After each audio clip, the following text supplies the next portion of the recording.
I'm Adrian, the cruise and travel guy, and I've just returned from my last ever cruise with P&O Australia. The cruise line will officially cease to exist in just a couple of weeks' time from now, and this experience made me wonder if it's actually been on the way out for quite some time. When you're planning your next cruise or holiday, make sure to head to my website first, where you can search, compare, and book. Like many Australians, and I'm sure many of you watching, my first cruise experience, the one that ignited my passion for cruising, was on board a P&O ship. From that very first voyage on the 1950s built Fair Princess to my most recent on Pacific Adventure, I've cruised with P&O 11 times on 8 different ships. With the impending closure and permanent dissolution of the P&O Australia brand occurring in just weeks, I can't help but wonder if it was already past its use-by date. In the 26 years since my first P&O cruise, the line has undergone a number of transformations. It was a single-ship fleet operation in the late 80s and throughout the 90s, with the Fair Princess taking over for the famous Fair Star in 1997. In 2004, P&O Australia's fleet grew to 2 ships, with Pacific Sun joining Pacific Sky. Incidentally, the addition of Pacific Sky to the fleet in the year 2000 was the first time that we saw the Pacific prefix used in P&O's naming convention, and we still see that today. At its biggest, P&O's fleet comprised 5 ships, and in 2015, the cruise line celebrated a spectacular moment when Pacific Aria and Pacific Eden officially joined Pacific Dawn, Jewel, and Pearl. The 5 ships sailed in formation off the coast of Sydney before entering the harbour for a day of festivities where over 9,000 passengers revelled in white for a mass production of P&O's then new Bianco White Party. Just 10 years later, and the cruise line will officially evaporate from existence. In those early days and even into the 2010s, cruising with P&O always came with a sense of casual fun and adventure. Arguably, the Australian cruise market wasn't a very sophisticated one. Although growing in popularity, choices were still fairly limited compared to what's on offer today. Frankly, we didn't expect all that much, and for the most part, we just went with the flow. Although Princess Cruises had a fairly consistent presence down under, it really wasn't until Carnival and Royal Caribbean approached our shores and did so regularly that people realized that maybe the grass was greener. As the years have progressed, the culture of cruising has shifted so significantly that on mass market cruise lines at least, it looks nothing like it once did. For P&O, that has more recently manifested itself in a way where, compared to its competitors, cruising with the line has been average at best. Slowly, P&O has seemingly adopted the low-cost airline model, where they get people on board for a lower upfront fare and then charge them for extras and things that they'll want. You know, like food. During my most recent cruise, I'm disappointed to say that I wasn't surprised at just how many extra charge items there were on the menus of the otherwise included dining venues. Treat yourself, the menu reads. I thought we were already doing that by being on a cruise ship in the first place. Don't get me wrong, it's frustratingly become commonplace for almost all mainstream lines to offer certain specialties for an extra fee. And we've seen a mass profit-driven devaluation of cruising inclusions around dining and service in particular since the years of COVID. However, seeing a menu surcharge for the addition of proteins to a salad or pasta dish, or basic sides like fries and onion rings, was a little confronting. It's also quite a step backwards from the P&O menus of early 2023, where the only extra charge items were more reasonably sold as an option for those looking to splurge on something more indulgent. For far too long, I've seen, particularly on social media, this low-cost airline model being excused or explained away because P&O is just cheaper.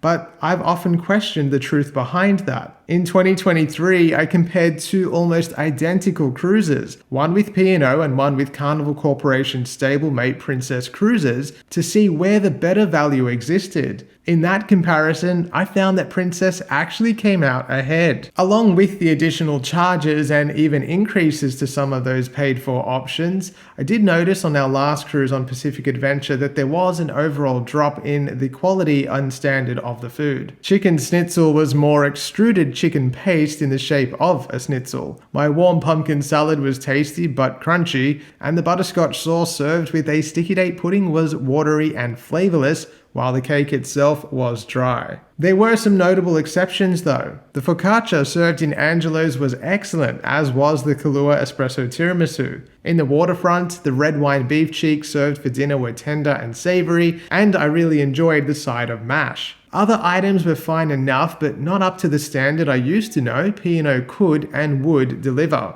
The pantry was a mixed bag. While I've always thought the concept of the pantry, a food court-like eatery that has replaced the typical buffet, was quite solid, and the food even really good in years past, I can't say it was as good this time. Options seemed much more limited than before, and on balance, it just doesn't pass the test. Outside of the main dining room hours and once the pantry is closed, should you wish to eat anything at all, you need to pay. Luke's Burger Bar and the P&O Pizzeria are both poolside eateries that open around 12 midday and go through to late at night. Prices here have likewise increased in the past few years, although the food is still good. P&O's Trattoria has taken over from 400 Gradi, and again pricing has increased. Luke's Bar and Grill, the top-tier specialty restaurant that you'll find on both Pacific Adventure and Pacific Encounter, continues to offer some of the best food you'll find at sea anywhere. Prices have gone up a little and the menu offers a la carte pricing, except for a boarding day special. Luke Mangan group chef Matt Morgan was on board Adventure during our short cruise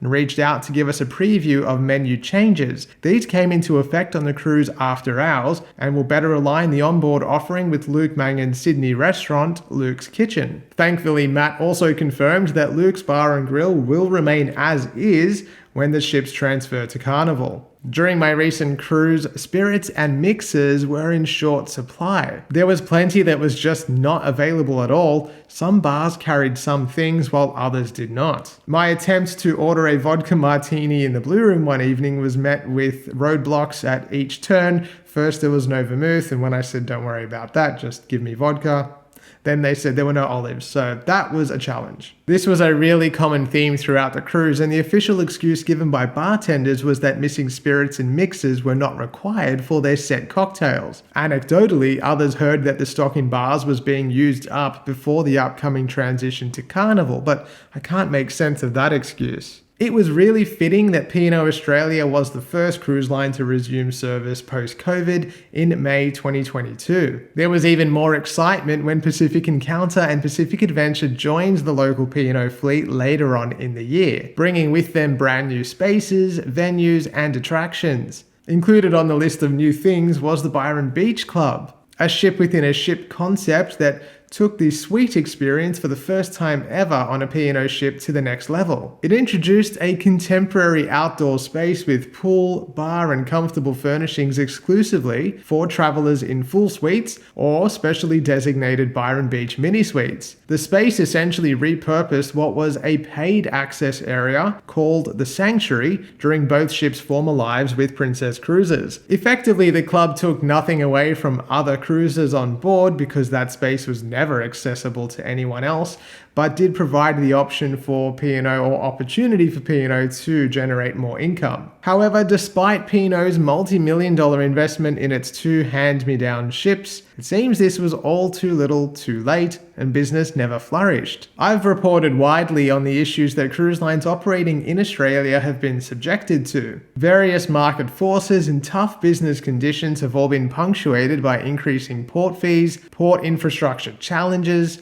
inflationary pressures, and regulatory hurdles, to name only a few. This has made Australia rather inhospitable to cruise lines, and while those with much bigger fleets and international markets to play with have been able to respond to these challenges with changes to deployments, pricing strategies, and marketing, P&O's limited size and year-round presence has ironically put it at a disadvantage. With all of its eggs in one competitive basket, it is the most exposed to negative market forces. And ultimately, Carnival Corporation in June 2024 announced that P&O Australia would be officially wound up in March 2025, and its two remaining ships, Adventure and Encounter, would be absorbed into Carnival Cruise Lines. In the last few years, there has been an obvious shift in public perception when it comes to cruise holidays, from the concept of value to the desire for more modern shipboard experiences. On balance, P&O's offering just seems second-rate when compared to its deep-pocketed competitors. While the brand still holds a great sense of nostalgia and adoration from long-time Australian cruisers, including me, many have jumped ship to the much more up-to-date offerings of Royal Caribbean, the more inclusive Princess Cruises, or even the family-focused Carnival Cruises. Thankfully, the incredible crew who remain dedicated to their roles on both Adventure and Encounter will, for the most part,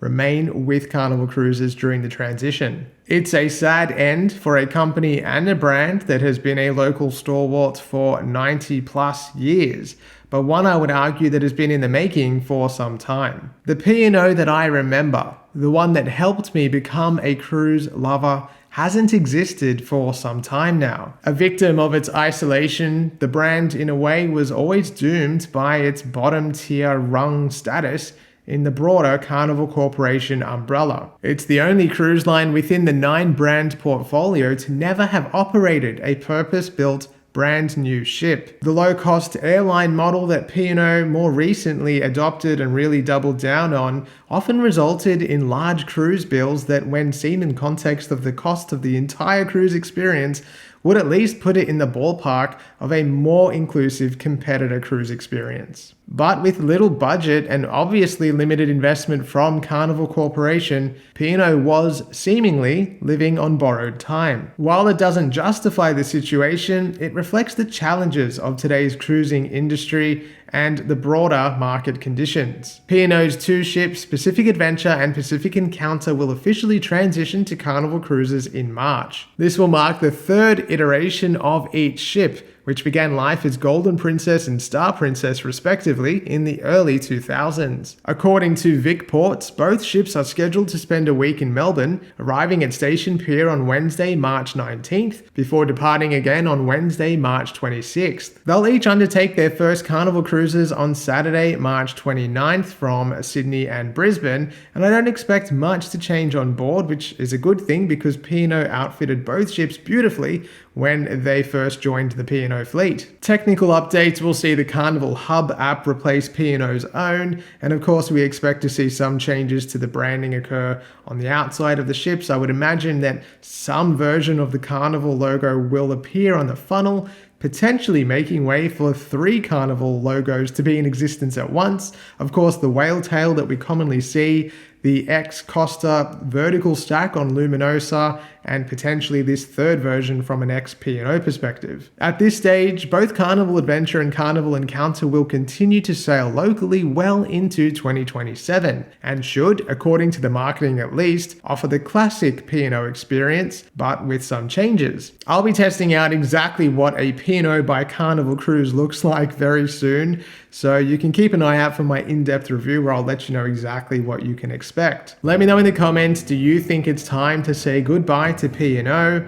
Will you miss the cruise line and the experience? Do you think that it had changed to the degree that perhaps it was past its use by date? I, for one, will miss the cruise line. I will miss what it offered Australians. I will miss that connection that we all had with cruising, in most part because of P&O. It's definitely the end of an era and one that I will be sad to see, but as I said earlier, I just don't know that this cruise line has existed the way that it used to for a long time now. Share your own thoughts and memories in the comments. Head to my website when you're looking to book your next cruise, and give me a follow on Facebook and Instagram at The Cruise and Travel Guy to stay up to date with my travels as they happen.